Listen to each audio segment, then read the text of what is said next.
जय माता जी की, जय श्री राम, ओम नमो बुद्धाय, जय महाराणा। बहुत ही दुखद विषय है कि हमें न्याय के लिए हमारी बहन बेटियां, दादी शाह, बाबू सभी सड़कों पे बैठ रहे हैं एक न्याय की गुहार के लिए, जबकि सबसे पहला नियम जो हत्या करता है, जो हत्यारा होता है, उसको न्याय प्रणाली जल्द से जल्द पकड़ करके उसको दोष की सजा देनी होती है। मगर हमारा दुर्भाग्य है कि गणपत जी जालोर, जिनको 15 महीने हो गए उनकी हत्या हुए, अभी तक दोषियों पे कोई कार्रवाई नहीं हुई। अभी तक दोषी बाहर घूम रहे हैं। दोषियों को कोई परवाह नहीं थी, कोई डर नहीं था। एक जघन्य हत्याकांड को उन्होंने, जो परिवार, माँ बाप सबसे जिस इंसान को छीन लिया, उसके लिए कतई उनके मन में तो दया भाव था ही नहीं। मगर हम सब, हमारी उम्मीद प्रशासन से होती है। हम सब प्रशासन पर पूरा विश्वास करते हैं कि प्रशासन हमें न्याय देगा। मगर जब प्रशासन ही इन चीजों की तरफ गौर ना करे तो एक आम आदमी कहां जाए। आप सब मीडिया के माध्यम से, मेरे भाई, मेरी बहनें, काको सा, बाबो सा, सभी आप लोग मुझे सुन रहे हैं।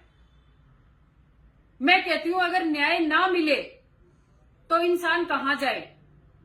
तो क्या हमारी जो दादी सा है, 80 से 90 साल की एज में जो है, जो आज उसको घर पे आराम करना चाहिए, वो भूख हड़ताल कर रही है। क्यों? आखिर क्यों न्याय में देरी होती है? क्या न्याय में देरी ऐसे ही होती रहेगी? क्या भारतवर्ष में यही उदाहरण पेश रहेगा क्या कि न्याय मिलना बहुत दुर्लभ है? अदर कंट्रियों में देखिए आप लोग, चाहे रेप हो या हत्या हो, हाथों हाथ उनको रिजल्ट मिलता है। हाथों हाथ हत्या, उसको भी दोषपूर्ण मान करके हाथों हाथ उनको फांसी दी जाती है। क्या ये कानून व्यवस्था हमारे भारत में कभी नहीं होगी? आए दिन फिरौतियों के लिए लोगों को धमकाया जाता है, डराया जाता है।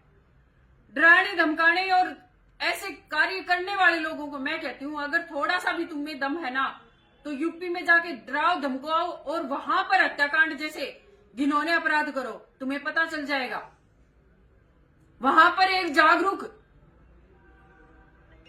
जो संत हैं, लेकिन संत के वेश में एक महासंत है, जिन्होंने ये करके दिखाया है कि अगर वहां पर कोई उंगली करेगा तो उसका हाथ काटा जाएगा। हत्या को हुए 15 महीने बीत चुके। गणपत जी की दादी सा भूख हड़ताल पे है, परिजन भूख हड़ताल पे बैठे हैं 6 दिन से। कोई भी देख रेख, कोई भी प्रशासन के द्वारा कोई भी अभी तक उनकी सूझबूझ नहीं ली गई है। अब प्रशासन को मैं कहती हूं, देखिए, आपसे हमें बहुत उम्मीद है। आप न्यायपूर्ण बात कीजिए। परिवार वहां पर भूख हड़ताल पे बैठा है, आप जाकर के उनसे बातचीत कीजिए और उनको संतुष्टि दिलाइए कि आप कितने दिनों में उनको न्याय दिलाएंगे, कितने दिनों में उन दोषियों को पकड़ करके कोर्ट तक घसीटेंगे। अगर प्रशासन इस चीज को न्याय संगत के तरीके से इसको लेकर के और अंजाम तक पहुंचाते हैं तो पूरे के पूरे सर्व समाज आप लोगों के साथ है। अन्यथा मैं ये कहती हूं कि जालोर का अब कब कूच हो जाए करनी सेना का, मैं कह नहीं सकती, क्योंकि इतना अन्याय हम देखने और सुनने में पागल हो जाते हैं हम लोग और बर्दाश्त नहीं कर सकते। तो मेरा सरकार से हाथ जोड़ करके विनती रहेगी कि आप प्रशासन को आदेश दें और जल्द से जल्द इस मामले पे कार्रवाई करें। और आप खुद सरकार के जो वहां पर सांसद है, विधायक है, मैं कहती हूं आप सब जाकर के एक बार उनसे पूछो तो सही कि क्या चल रहा है इस मामले में। क्योंकि फिर आप लोग कहेंगे कि करनी सेना राजनीति करने के लिए आ गई। अरे हम करें क्या? जब आप लोग सो जाओ तब हम उठना पड़ता है, तब न्याय के लिए भागना पड़ता है, अन्यथा किसी को घर छोड़ने में मजा नहीं आता।